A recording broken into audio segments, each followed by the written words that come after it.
नमस्कार नमस्कार नमस्कार। मैं एकता राजकीय कन्या वरिष्ठ माध्यमिक विद्यालय सावरचर की दादरी हरियाणा की 10वीं कक्षा की छात्रा हूँ। सबसे पहले तो मैं ये मंच, मेरा विचार, मेरी अभिव्यक्ति प्रदान करने के लिए श्री संदीप ढिल्लों जी का अपने तहे दिल से धन्यवाद करती हूँ।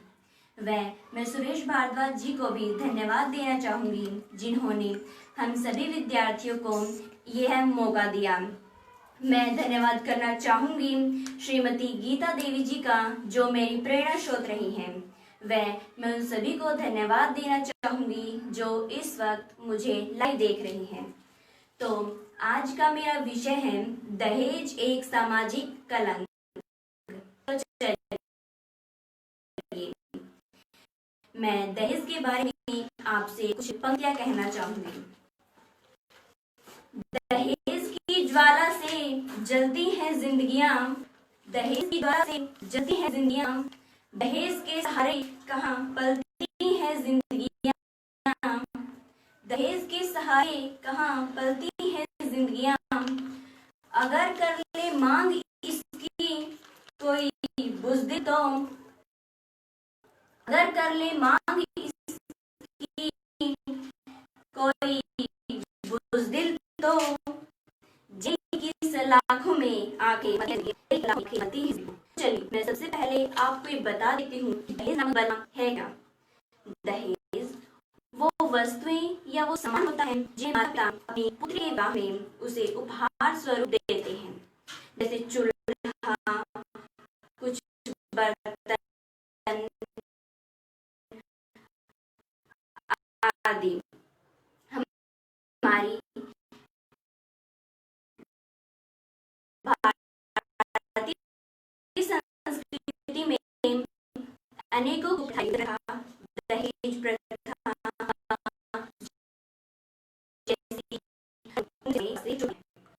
भारत की सबसे प्रमुख प्रथा दहेज प्रथा। वैसे तथा दहेज परंतु इसका आदर्श हमारी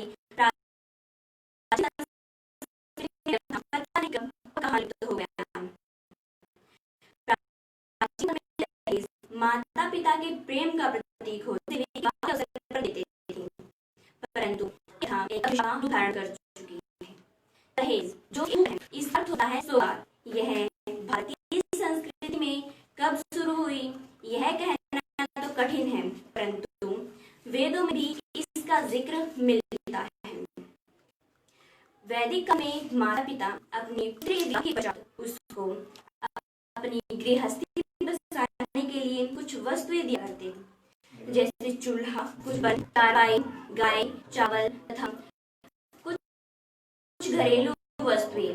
यह माता पिता की ओर से एक उपहार होता था, परंतु वर पक्ष के लोग कन्या पक्ष के सामने अपनी कोई भी मांग नहीं रखते। प्राचीन भारतीय समाज में नारी का स्थान बहुत ही ऊंचा होता था। यत्र नार्यस्तु पूज्यन्ते रमन्ते तत्र देवता, यत्र नार्यस्तु पूज्यन्ते रमन्ते तत्र देवता, पूजा की जाती है, देवता नहीं आ सकते। परिवार में एक नारी को बहुत ही सम्मान की दृष्टि से देखा जाता था, उसे अपनी योग्यता अनुसार होता था, कोई भी धार्मिक कार्य उसके बिना पूरा नहीं किया जा सकता था, जैसे शकुंतला, मैत्रेयी, सीता, अनुसुईया, सावित्री आदि इसके कुछ उदाहरण हैं। परंतु देश के गुलाम हो जाने के बाद स्त्री की स्वतंत्रता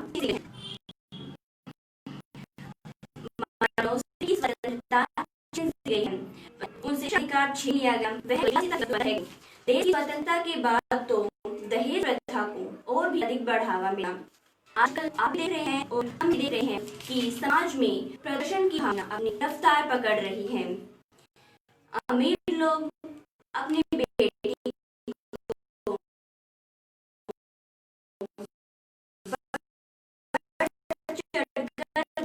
देते हैं, परंतु गरीब लोग ज्यादा दहेज नहीं देते, अच्छा नहीं खरीद पाते।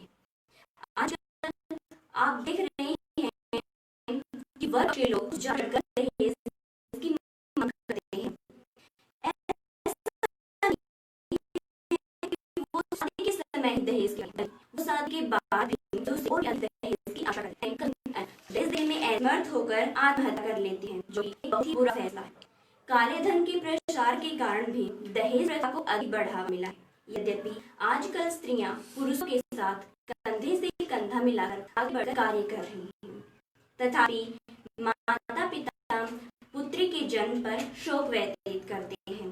केवल ऐसा ही नहीं है, बल्कि खुद माता पिता ने ही अपनी ही पुत्री को पराया दे डाला है। इस दहेज के कारण ही अनेकों नारियों को आगे बिगड़ कर दिया जाता है। फिर भी लोगों की मानसिकता में कुछ परिवर्तन दिखाई नहीं देता। बड़े बड़े शहरों से बाहर निकलकर अगर छोटे छोटे गांवों में झांका जाए तो वहां नारी की स्वतंत्रता केवल नाम मात्र की है। आज भी लोग अपनी लड़कियों को शिक्षित करने से डरते हैं, तथा कुछ लोग लड़की को बचपन से ही बोझ मानते हैं। घर में लड़का पैदा हो तो खुशियां मनाई जाती है, घर में लड़का पैदा हो तो खुशियां मनाई जाती हैं, परंतु लड़की पैदा हो तो घर में निराशा का वातावरण छा जाता है। परंतु लड़की पैदा हो तो घर में निराशा का वातावरण छा जाता है। अब मैं आपके सामने उस बेटी के अनुभव को सुनाना चाहूंगी जो केवल और केवल दहेज के लिए जला दी गई। मैं फूल सी गुड़िया थी, तितली सी आजाद। मैं फूल सी गुड़िया थी, तितली सी आजाद। पढ़ा लिखा कर जमाने की रस्म भी निभा दी गई। पढ़ा लिखा कर जमाने की रस्म भी निभा दी गई। क्या गलती थी उस बेटी की जो दहेज के लिए जला दी गई। क्या गलती थी उस बेटी की जो दहेज के लिए जला दी गई। बिना दहेज के शादी क्यों अब नहीं होती है। बिना दहेज के शादी क्यों अब नहीं होती है। क्यों दबता है हर बाप इस कर्ज के अंधेरे में। क्यों दबता है हर बाप इस कर्ज के अंधेरे में। बड़े प्यार से दुल्हन बनकर आई थी मैं, बड़े प्यार से दुल्हन बनकर आई थी, उसी की अर्थी सजा दी गई। क्या गलती थी उस बेटी की जो दहेज के लिए जला दी गई। मैं पूछती हूँ, क्या गलती थी उस बेटी की जो दहेज के लिए जला दी गई। अक्सर माँ बाप अपने सामर्थ्य से अधिक दहेज देने के बाद भी यह निश्चिंत नहीं हो पाते कि उसकी बेटी का ससुराल में स्वागत होगा भी या नहीं। यह दहेज प्रथा भारतीय समाज के ऊपर एक कलंक है। यह एक ऐसी सामाजिक बुराई है जो भारतीय समाज को अंदर ही अंदर खाए जा रही है। यह परिवार की आर्थिक दशा को दीमक की तरह चाट रही है। प्रायः माता पिता विवाह के समय दूसरों से ऋण लेकर अपनी शक्ति से अधिक दहेज देते हैं, परंतु फिर भी न जाने कितनी ही युवतियां दहेज की बलिवेदी पर चढ़ जाती हैं। इस दहेज रूपी दैत्य के आतंक के कारण न जाने कितनी ही युवतियां कुंवारी रह जाती हैं। अनमेल विवाह, असफल प्रेम विवाह तथा विवाह से पूर्व चारित्रिक पतन इसी प्रथा के दुष्परिणाम हैं।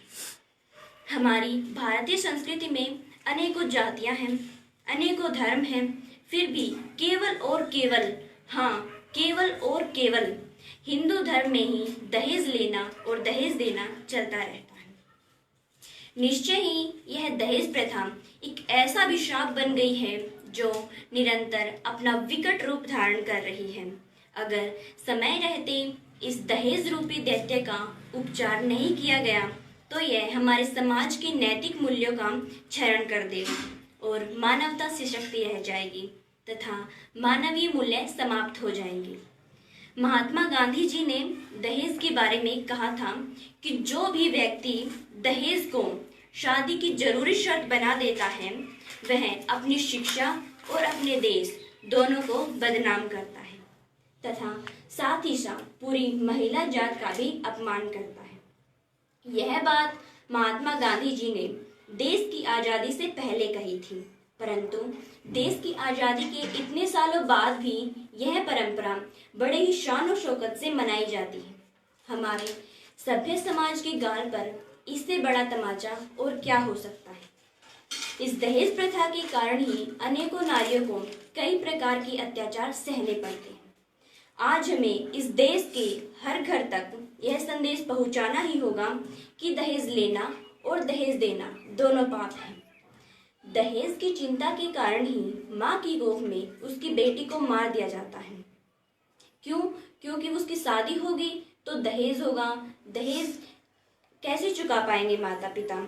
और जब लड़की को कोख में ही मार दिया जाता है तो इसके समाज के ऊपर बहुत ही बुरा असर पड़ता है और लिंग अनुपात भी कम हो रहा है, जिससे कि हमारे समाज में बहुत बुरा असर पड़ता है।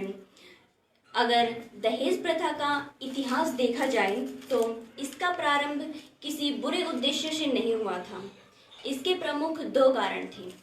पहला तो यह कि माता पिता अपनी कन्या को दान देते समय यह सोचते थे कि यदि वस्त्र आदि कुछ वस्तुएं दे दी जाएं तो कन्या के प्रारंभिक जीवन में कोई कष्ट नहीं होगा और पूरा जीवन सुविधापूर्वक चलता रहेगा।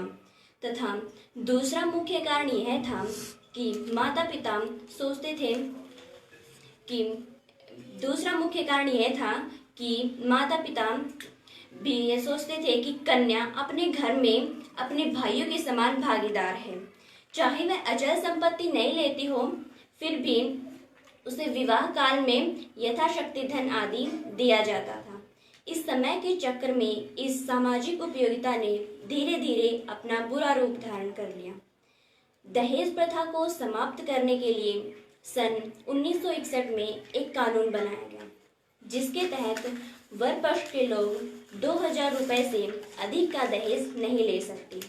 सन 1975 में एक और कानून बनाया गया, जिसके तहत अगर कोई भी सरकारी कर्मचारी 2000 रुपए से अधिक का दहेज लेता है तो उसके ऊपर सरकारी कार्यवाही की जाएगी और यदि कोई सरकारी कर्मचारी दहेज की मांग करता है तो उसके ऊपर सरकारी कार्यवाही की जाएगी। परंतु जनता के सक्रिय सहयोग के अभाव के कारण ये कानून केवल कानून की पुस्तकों तक ही सीमित रह गए। दहेज प्रथा के उन्मूलन के लिए युवा वर्ग की जागृति भी अति आवश्यक है। शिक्षित युवक युवतियों को यह दृढ़ निश्चय करना चाहिए कि न हम दहेज लेंगे और न ही हम दहेज देंगे। माता पिता भी अधिक ध्यान देना चाहिए ताकि आत्मनिर्भर बन सके। यदि आत्मनिर्भर है तो उसे समाज में समान दृष्टि से देखा जाएगा और वह आर्थिक रूप से मजबूत बन सके।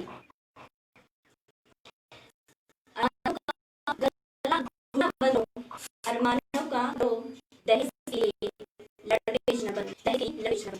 सास ससुर अपनी बहू द्वारा लाए गए उपहार की तुलना दूसरे की बहू बेटियों द्वारा लाए गए उपहारों से करते हैं, परंतु अपने ऊपर तनाव महसूस करती है और किसी को आशा देती है। इसके चलते वह जहाँ कहीं दूसरी ओर सास ससुर ने अपनी बहू के साथ बात पर उन्हें अपमानित करते हैं, उन्हें दहेज तो समाज पर एक अभिशाप है। दहेज समाज पर एक पाप है।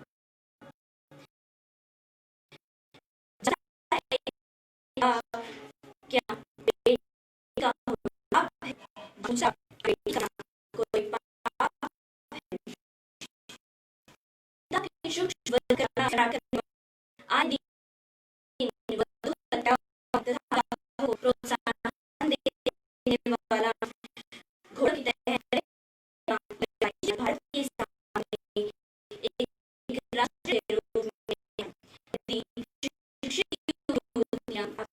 वाली माता पिता अवसर को सहयोग तो तुम्हारी स्थिति पर लगा हुआ इल्जाम मुझे एक दूर जाएगा। दहेज कोई प्रथा नहीं है, दहेज कोई प्रथा नहीं है, एक सामाजिक तरीका है, एक सामाजिक तरीका है। फर्क इतना है कि देने वालों की गर्दन झुकी है और लेने वालों की अकड़ बढ़ी है। बस